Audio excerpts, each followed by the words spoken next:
My fiancé mocked my dead mother at the rehearsal dinner. Her family said she didn't mean it. I replied, okay. Then I canceled the wedding. Now she was suddenly deeply sorry and wants to reconcile. I, 32M, was supposed to get married tomorrow.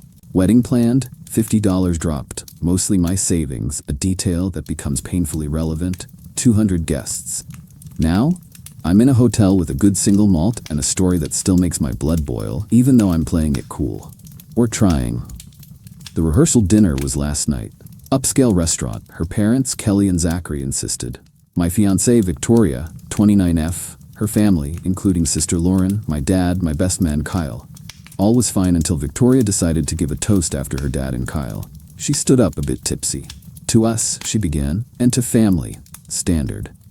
Then she looked at my dad and said, and of course to those who couldn't be here, like Nathan's mom. I never met her, but I hear she was... Well, I'm sure she had her moments, right? Probably a bit of a handful if Nathan's anything to go by. Good thing I'm here to keep him in line, haha. Dead silence. Except for Lauren's nervous titter. My mom died 10 years ago from cancer. She was the kindest soul. Victoria knew this. We talked about her. I'd shown her pictures. For her to say that with that smirk, my dad looked like he'd been slapped.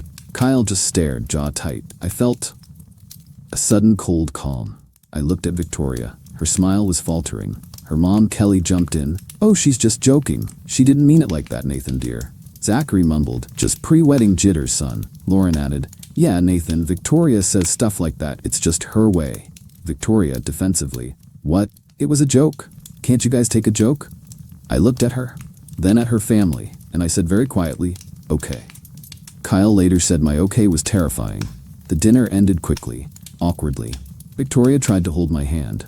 I didn't respond. Back at our apartment, my lease, my deposit, she started. Nathan, what was that? It was a joke. My mom isn't a punchline, Victoria. Oh my God, you're so sensitive. I didn't mean it, okay? Stop saying that. Talk to me. I'm tired. I went into the spare room, locked it. Couldn't sleep. That joke wasn't a slip. It was a glimpse of cruelty, of disrespect, of her family's enabling. The keep him in line comment, red flags. Around 3 a.m. I got up, calmly. Email 1. To wedding planner, subject wedding canceled. Due to unforeseen personal circumstances, please inform all vendors. I will cover all cancellation fees. Email 2. To guests. Subject wedding cancellation. Wedding of Nathan Ashton and Victoria Benson will not be taking place. Apologize for any inconvenience. No blame. Text 3. To Kyle. Wedding's off. Details later. Need you. Text 4. To my dad. Wedding canceled. Don't worry, I'm okay. We'll call. Packed a bag. I'd left my engagement ring on the kitchen counter. It was a custom piece, designed around what Victoria claimed was a priceless heirloom stone from her grandmother. Crafting a setting I felt was worthy of such a stone had cost me what I considered a small fortune at the time. Next to it were her car keys. Walked out at 6 a.m., checked into a hotel, called Victoria. She answered, annoyed. What? It's barely morning. The wedding is canceled, Victoria. I've informed the planner and guests. Silence. Then, what? You can't do that. Are you insane? I just did. What you said about my mother was unforgivable. Your family's reaction was enlightening. We are done. But it was a joke. I said I didn't mean it. My dress, the flowers, what will people think? The entitlement, even then. I don't care what people think, Victoria. I care about what you did. Nathan, wait. We can fix this. I'm sorry. I'm deeply sorry. Please. Hollow. Goodbye, Victoria. Hung up. Blocked her. Her family started. Texts, calls from Qley, Zachary, Lauren. You're overreacting? She's devastated. You're ruining her life. Think of the money. Blocked them too. Now it's Saturday. Wedding day. Kyle's on his way. Dad called. Sad but supportive. Son, I always trusted your judgment. Your mother would have too. That almost broke me. The hotel is quiet. The single malt helps. That deeply sorry rings hollow. This isn't over. They won't let this go easily, but neither will I. Update 1, approx 1 week later. It's been a little over a week. The quiet didn't last. Thanks for the support, folks. Vendors first. Planner was a pro. Handled most cancellations. Fees were brutal. About $30 of my savings gone. Victoria's parents paid for her dress and the rehearsal dinner. Everything else was on me. I paid all fees without a word. A clean break from the wedding, at least. Victoria didn't stay blocked. Burner apps, new emails. Messages were a mix. Nathan, I can't eat, I can't sleep, biggest mistake of my life. I love you, let's talk, I'll do anything. Then, you vindictive fiend, you've humiliated me, my parents are ashamed, you'll pay. Then, I'm getting therapy, I have issues, we can work through this, don't throw away what we had. Her family, especially Qley, kept at it. Qley got my work number. Nathan, Victoria is a wreck. You have to reconsider. This is destroying her. Qley, Victoria made her choices. I made mine. Nothing to reconsider. But the shame, the gossip, everyone is talking. You have to make a gesture, say it was mutual. No, I won't lie for Victoria. What she said was vile. Your excuses were worse. Goodbye. Then her friends. Martha, a bridesmaid, ambushed me at my office. Martha, Nathan, Victoria's heartbroken. You're cruel. She apologized. What more do you want? Apology that sounds sincere. Not sorry she got caught. And a time machine. Since neither is possible, we're done. But everyone makes mistakes. Was mocking my dead mother sweet, Martha? Or was that the real Victoria? The one who'd use my mom's memory as a punchline? Martha, faltering. Well, you're still a jerk for canceling the whole wedding. Me, my mother's dignity is worth more than a party.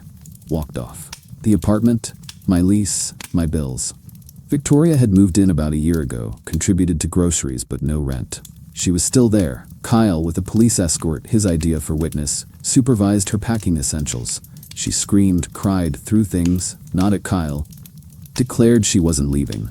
Cops advised her to sort it out civilly. She took some clothes, makeup, her texts from burner numbers. I need my stuff, all of it. You can't just kick me out. I have rights. She doesn't. I replied from my real number for records. Victoria, arrange a time with Kyle to collect your things. He will be present. 2 hours. You will not enter otherwise. Her sister Lauren posted vague Insta rants about wolves in sheep's clothing and people who abandon you, tagging Victoria. Kyle advised, don't engage. Gray rock. Yesterday, a letter from a lawyer, hand-delivered. Victoria is deeply aggrieved, seeking $20,000 for emotional distress, reputational damage, and financial losses due to the abrupt wedding cancellation and de facto eviction, claiming she contributed to the household economy, and wants an official apology. LOL, the sheer audacity. Her financial losses, the dress her parents bought, reputational damage from her own actions? Laughed. Called my lawyer, Walter, a shark. He laughed too.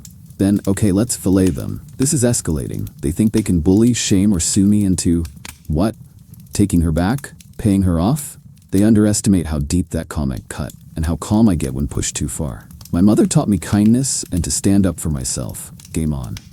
Update 2, approximately 3 weeks later. The last couple of weeks, a masterclass in entitled Tantrums from Victoria and her clan met with my lawyer's strategic dismantling of their nonsense. The I Need My Stuff saga. Victoria, via Lauren, arranged a time with Kyle. Victoria showed up with Qley and Lauren. Kyle said it was like bad reality TV. Qley started, Nathan needs to understand the pain he's caused. Victoria tried finding things that weren't hers. Where's that Bose speaker? Mine. And the Nespresso machine? Mine. Kyle, with my list, shut it down. That's Nathan's. They dragged out packing for 2 hours, making snide comments. Victoria accidentally knocked over a photo of me and my mom. Smirked. Oops, Kyle saw. He just said, time's up, ladies. Victoria tried to forget boxes for another access attempt. Kyle made them take everything. Their lawyer responded to Walter. More bluster. Doubled down on $20K, adding some nonsense about shared lifestyle contributions, and Victoria putting her career on hold. Her Etsy macrame shop was apparently a booming career she sacrificed. Lol. Walter's response was epic. Financials. Provided my bank statements, rent, utilities, all me. Highlighted my $30K I lost wedding deposits. Stated we reserved the right to pursue her for half those losses due to her public and grievous insult. A beautiful chess move. Career sacrifice.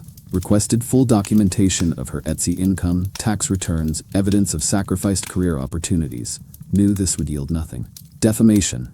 Screenshots of Lauren's Insta posts, wolf in sheep's clothing, conned by a sociopath, and an affidavit from an acquaintance confirming Victoria's bad-mouthing, calling me unstable, verbally abusive. Walter's letter, cease defamatory statements immediately, or face a defamation suit with significant damages. Named Lauren specifically. The ring. Oh, this was petty, I admit, but Walter loved it. Victoria took the engagement ring I'd left. Her grandmother's stone, right? Well, I'd had that ring appraised for insurance shortly after it was made. More for the record, given its supposed heirloom status. The main diamond, which Victoria swore was a priceless family heirloom, was revealed by the appraisal to be a very good quality, but modern, lab-grown diamond. The entire ring, including the custom setting I'd paid that small fortune for, was appraised at only $1,500, a far cry from the value one would expect if the stone were genuinely priceless or even a significant natural gem. It turns out her heirloom was worth next to nothing, and the setting's value plummeted without a genuine centerpiece. The realization I'd been duped about the stone's origin and value stung almost as much as her words about my mom. Walter's letter simply included a line. We also request the return of the engagement ring, valued at $1,500. Appraisal attached based on its actual components and condition, or its equivalent cash value, as it was given in contemplation of a marriage that did not occur due to Miss Benson's actions. The reaction was swift. Lauren's Instagram posts vanished. Their lawyer's tone changed. Suddenly, misunderstandings resolve amicably. The 20K demand disappeared. They offered to mediate. Victoria tried love bombing / guilt tripping via a mutual acquaintance, Judith. Judith called Nathan. Victoria's a mess, says her lawyer's too aggressive. She just wants to talk, apologize properly. No lawyers. Misses you terribly, knows she messed up. Me, politely to Judith. Appreciate it. But Victoria had her chance. What she said and how her family excused it wasn't a mistake. It was a window into their character. My lawyer handles all communication. Judith sounded relieved. Victoria's father, Zachary, called my dad. Harold, he started. This has all gone too far. Nathan is being unforgiving. Talk sense into him. My dad. Zachary, my son makes his own decisions. What your daughter said about my late wife was beyond indecent. Perhaps you should have talked sense into her. Nathan has my full support. Hung up. My dad equals hero. Now we wait. Demand for money is gone. Online attacks stopped. They want to mediate. Code for they know they have no case, want to save face. Not interested in mediating anything but the ring's value. Still out $30K wedding cash. Stings. But peace of mind from not marrying into that family? Priceless. The satisfaction of their entitled bubble burst by legal facts? Delicious. Victoria showed me who she was. I believed her. Final update. Approximately 2 months later.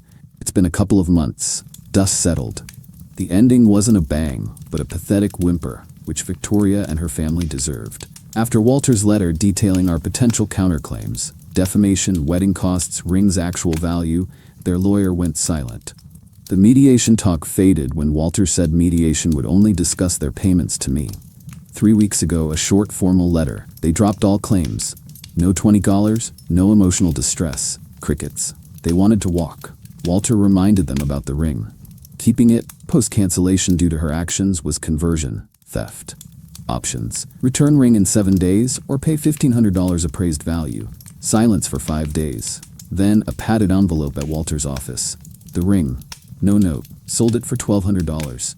Gave it to my dad for the stress. He tried to refuse, I insisted. What happened to Victoria and Co.? Lauren's Insta kittens and inspirational quotes. No more vague booking. Qley and Zachary? Peep. Probably persona non grata as word got out why the wedding was cancelled. Kyle might have clarified to a few mutuals. Victoria? Not doing well, per Judith, now Team Nathan. Parents told her she was on her own legally. Moved out of my apartment, tried staying with Lauren, lasted 2 weeks. Lauren couldn't stand her pity party and demands. Now 29, back with Qley and Zachary. Etsy macrame empire? Stagnant. Blames me for ruining her life, destroying her confidence, and turning everyone against her. Zero self-reflection. Still thinks her vile words were just one comment I didn't even mean. The entitlement is a life sentence. As for me, the $30K wedding loss still stings. But avoiding that marriage? Best money ever lost. Apartment is peaceful, mine again. Dad and I are closer. Kyle's a rock, actually going on a date next week. Someone new, vouched for as actually a decent human being. Low bar, but it's a start. Haha, no courtroom showdown, no dramatic apology. Her campaign of entitlement, bullying, guilt-tripping, her family's enabling, all fizzled against calm, methodical legal consequences. They expected me to roll over or make a scene. I did neither. I said okay, then acted. Decisively. She mocked my dead mother, her family defended it.